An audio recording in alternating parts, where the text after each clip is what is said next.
Hello. I thought in this tutorial we would look at calculating the correlation coefficient, the slope, the intercept, and look at the regression line. And it really paid off that we have all of this summary information already because we can just use that. Note for you comparing the prior that there is no column C anymore.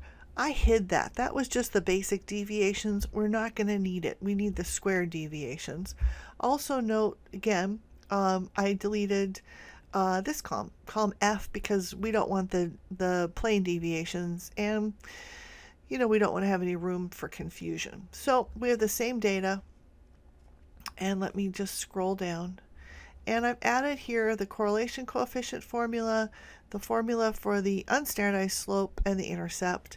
And here's our summary information. So it really pays off that we spent that time doing those calculations. So we can just start. Correlation coefficient. Well, what is it? It's the covariance over the variance of the square root of the variance of x over the variance of y. So what we're doing is we're taking the covariance and in effect we're standardizing it. So we're adjusting it for the variances of both x and y. So we've got our covariance, and our covariance of x and y was right here.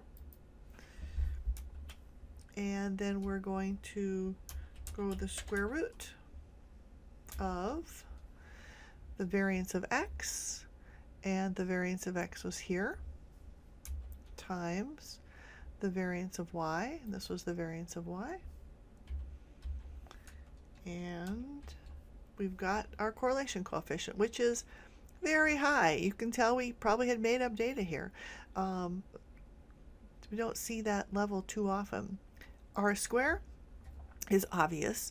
We're looking at the strength of association, and we just get that by squaring the correlation coefficient. So put the little hat that's uppercase on the 6, enter, and we've got the strength of association. We can take that and turn that into a percentage.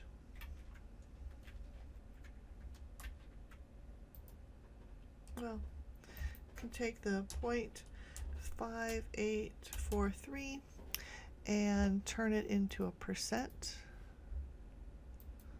and add some decimal places. And we get that 58.43% of the variance in hours of study and self-efficacy is shared. Notice we suddenly got all these number signs. That just means that there are too many digits for the size of the cell. We can fix that by reducing the number of digits observed. And there we go. So we're good. Obviously, I'm leaving it to you to practice interpreting all of this and practice the grandma terms. So, slope.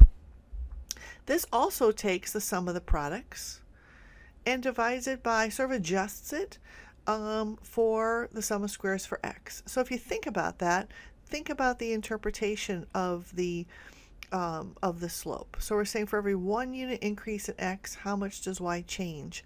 And we see that in the sum of the products divided by the sum of squares. So we do that. And our sum of the products is right here. And we divide it by the sum of squares for x right here. And 0.6226. For every 1 unit increase in hours of study, so every 1 more hour of study, we would predict that self-efficacy would increase 0.6226 units.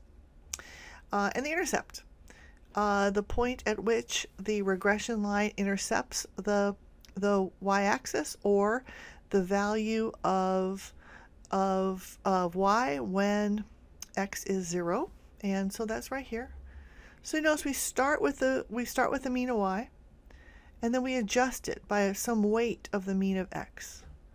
So we have the mean of y right over here. I always want to pull the other one. Minus the slope times the mean of x right here. So in this case, it's minus 40.62. You can't really study negative hours. So in this example, the slope, the intercept doesn't mean a whole lot. That's because we did not have a meaningful zero. So this is strictly the point at which the regression line intercepts the y-axis. And then of course we can put that together to have the regression line equals the intercept minus 40.62 plus our slope, which was 0.6226 times x. And now we can use the regression line to predict scores. Very, very helpful.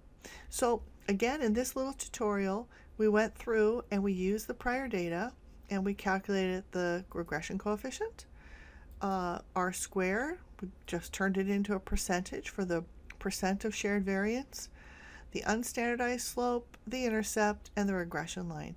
From this point, you could take values of x, plug them in, and get predicted scores.